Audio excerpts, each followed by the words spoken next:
A los 34 años, Julián Méndez ya se consideraba un emprendedor con experiencia, pero no porque le hubiera ido increíblemente bien, sino porque ya sabía, y muy bien, lo que se sentía fracasar. Imagínatelo.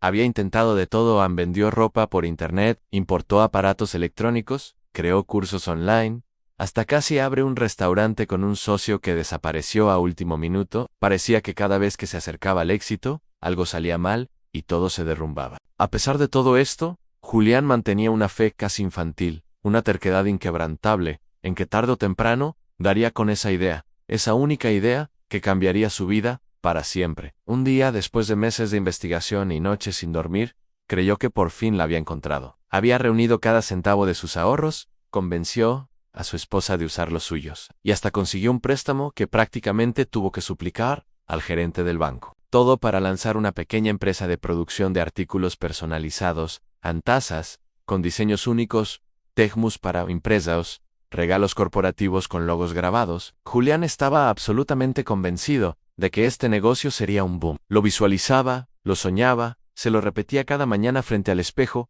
como si fuera un mantra sagrado. Este es el bueno, este es el que funciona. Pero aquí es donde la historia da un giro. El problema, en realidad, nunca fue la idea. La idea era buena, sólida, había mercado para ello. El problema fue su gran error. Un error nacido de la confianza ciega y la desesperación por crecer demasiado rápido. Julián, sintiendo la presión de tener que demostrar que esta vez sí lo lograría, tomó una decisión impulsiva. Decidió comprar una máquina industrial de última generación para imprimir en 3D y sobre varias superficies al mismo tiempo. Era un modelo nuevo en el mercado, importado desde China, y el vendedor le prometió que podría duplicar, incluso triplicar su capacidad de producción desde el primer día.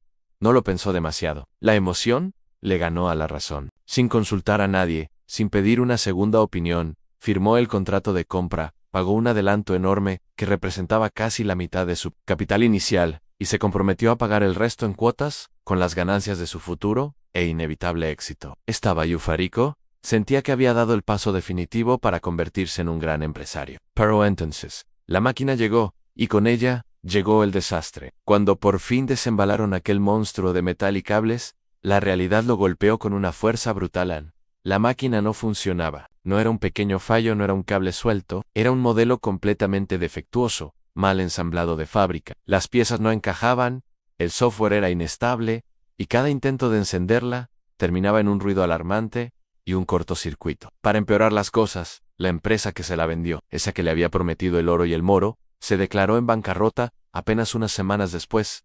Simplemente desaparecieron del mapa. No había devolución posible, la garantía no servía de nada, y no había absolutamente nadie a quien reclamarle. De un día para otro, Julián se encontró en una pesadilla. Tenía una deuda enorme que no sabía cómo iba a pagar, un armatoste inútil de metal ocupando la mitad de su pequeño taller, y una lista creciente de clientes furiosos que esperaban pedidos que ahora era imposible completar.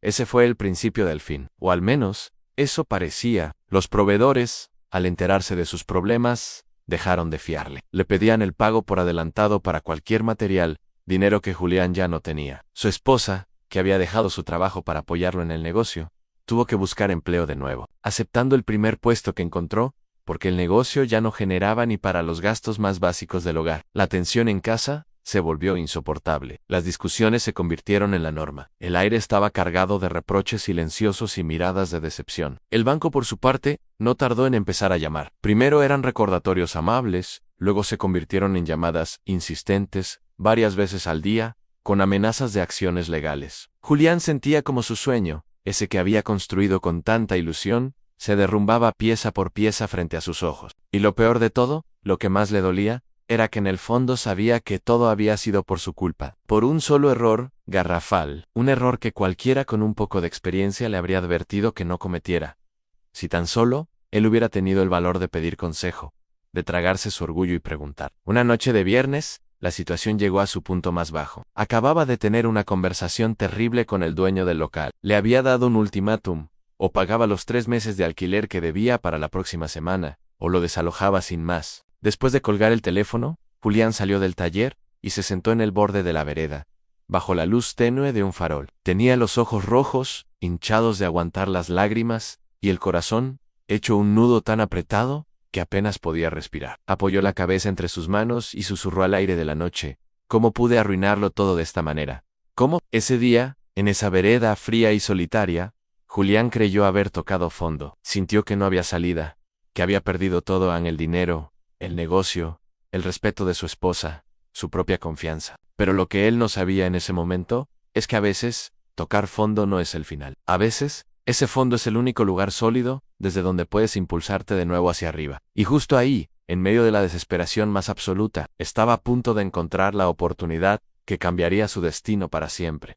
Los días siguientes fueron un infierno. Julián pasaba las horas en el taller, no porque trabajara, sino porque no quería volver a casa para enfrentar la tensión. Se sentaba a mirar la máquina, esa mole de metal que representaba su fracaso. La odiaba, la veía como un monumento a su estupidez. La golpeó un par de veces. Gritó de frustración, pero la máquina seguía ahí, inmóvil, silenciosa. Una tarde, mientras la revisaba por milésima vez, casi por inercia, quitando paneles y observando los circuitos internos sin ninguna esperanza, notó algo extraño, algo que no había visto antes. La máquina no era completamente inútil. Sí, el sistema de ensamblaje principal estaba destrozado, pero algunas partes aisladas parecían funcionar de manera independiente. El láser de grabado, por ejemplo, respondía a comandos básicos. Los motores que movían los ejes, aunque estaban descalibrados, eran potentes y precisos. Y los materiales con los que estaba construida la carcasa, los cables, los componentes electrónicos, eran de una calidad sorprendentemente alta. Fue entonces cuando una pregunta le atravesó la mente, como un rayo. Una pregunta que lo cambió todo. ¿Y si la solución no está en usarla, sino en entenderla? En lugar de verla como un producto fallido, ¿qué pasaría si la veía como un conjunto de piezas de alta calidad, mal ensambladas? De repente, el odio que sentía por la máquina se transformó en una curiosidad intensa. Empezó a desarmarla, pero esta vez no con rabia, sino con un propósito. Se obsesionó. Buscó manuales de componentes similares en Internet, vio cientos de horas de tutoriales sobre robótica y electrónica. Cada pieza que lograba entender y hacer funcionar por separado era una pequeña victoria. Poco a poco, su taller dejó de ser el cementerio de su sueño para convertirse en un laboratorio. Estaba lleno de piezas, cables y esquemas dibujados en cualquier superficie que encontraba. Su esposa, al principio, lo miraba con preocupación, pensando que había perdido la cabeza. Pero luego notó un cambio en sus ojos. La desesperación había sido reemplazada por una concentración feroz, una chispa que no había visto en mucho tiempo. Y entonces, después de semanas de trabajo obsesivo, conectando un motor con un láser,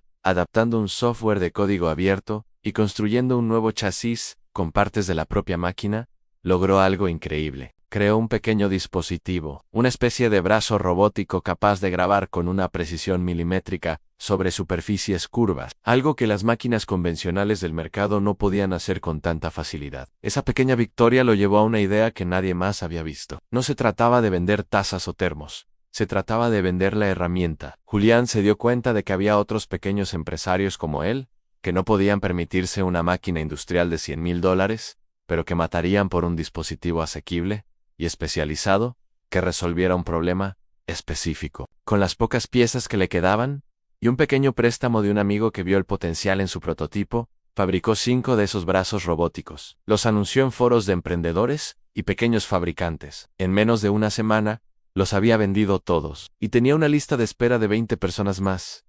Julián no se hizo millonario de la noche a la mañana, pero por primera vez en su vida, no estaba persiguiendo una idea de otro. Estaba construyendo algo desde su propio fracaso, desde su propio conocimiento. Su empresa se transformó. Ya no vendía productos personalizados, sino que diseñaba y fabricaba herramientas especializadas y asequibles para otros creadores. Su experiencia desarmando esa máquina china defectuosa le dio un conocimiento único sobre cómo construir dispositivos eficientes y de bajo costo. La deuda con el banco todavía estaba ahí, pero ahora tenía un plan real para pagarla. La tensión en casa disminuyó, reemplazada por una admiración renovada de su esposa. El taller, antes un lugar deprimente, ahora vibraba con la energía de la creación.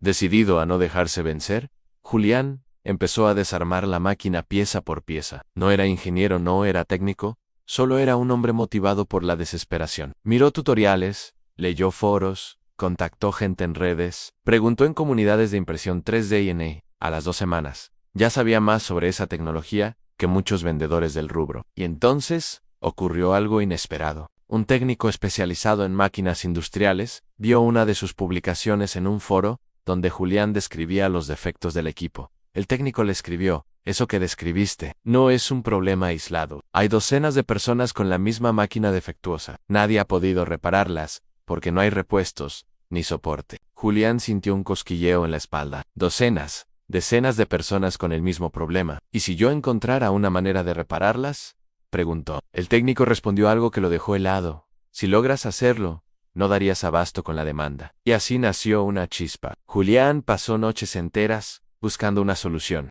Después de mucho ensayo y error, descubrió cómo recalibrar el motor interno y reemplazar una pieza defectuosa por otra de fabricación local. Era un proceso lento, pero funcionaba. La primera máquina la reparó para él mismo. La segunda, para un vecino, emprendedor. La tercera, para un desconocido que le pagó por adelantado. Cuando quiso darse cuenta, tenía una lista de espera de más de 40 personas. Las reparaciones se hicieron su nuevo negocio, uno que nació del mismo error, que casi lo destruye. En menos de 6 meses, Julián pagó sus deudas más urgentes. En un año, abrió un pequeño taller especializado. En 2 años, se convirtió en el proveedor oficial de mantenimiento de varias empresas que importaban máquinas similares. Lo que antes fue un desastre se convirtió en su mina de oro. Un día, alguien le preguntó: ¿cómo te volviste millonario? Julián sonrió y respondió: cometiendo el error más grande de mi vida. La gente no entendió. Pero a veces, el fracaso no es el final, es la puerta que te obliga a mirar en la dirección correcta. Y Julián, sentado años antes en aquella vereda, no tenía idea de que el peor día de su vida sería el que iniciaría su ascenso. Esta historia nos enseña una lección poderosa: no todos los errores son callejones sin salida. A veces, el problema que tienes frente a ti no es solo tuyo. Puede ser un problema compartido por cientos o incluso miles de personas. Y si encuentras la solución, esa solución tiene un valor incalculable. Julián no buscaba una oportunidad de negocio, solo intentaba resolver su propio desastre. Pero al hacerlo, sin querer, descubrió una necesidad del mercado que nadie más estaba atendiendo. Piénsalo por un momento. ¿Qué frustraciones enfrentas en tu día a día? ¿Qué problemas te parecen imposibles de resolver? ¿Podría ser una herramienta que no funciona bien, un servicio que es ineficiente, o un producto que no cumple lo que promete? La mayoría de nosotros nos quejamos y seguimos adelante. Pero ¿y si, como Julián, te obsesionas con encontrar una solución? ¿Y si decides aprender, investigar y experimentar hasta dar con la respuesta? El camino de Julián no fue fácil. Implicó noches sin dormir, frustración y la constante amenaza de la ruina financiera. Pero su desesperación se convirtió en su mayor motor. La necesidad lo obligó a adquirir un conocimiento tan profundo que lo convirtió en un experto. Ese es el poder de enfrentar un problema de frente, en lugar de huir de él. A la próxima vez que te encuentres con un obstáculo que parece insuperable, recuerda la historia de Julián. Pregúntate: ¿soy el único que enfrenta esto? ¿Qué pasaría si, en lugar de rendirme, me convirtiera en la persona que finalmente lo resuelve? Tu mayor frustración podría estar ocultando tu mayor oportunidad. El error que crees que te ha hundido podría ser en realidad el trampolín que te impulse hacia el éxito. A veces, el universo no te da lo que quieres, sino lo que necesitas para convertirte en la persona que estás destinada a ser. Para Julián, fue una máquina defectuosa. Para ti, podría ser cualquier otra cosa. La clave es cambiar la perspectiva. No veas un final, vean comienzo. No veas un problema, vean desafío. Porque en la solución a ese desafío puede estar tu futuro. Gracias por acompañarme en esta increíble historia. Si te ha inspirado, no olvides darle like y suscribirte para más contenido como este. Nos vemos en el próximo video.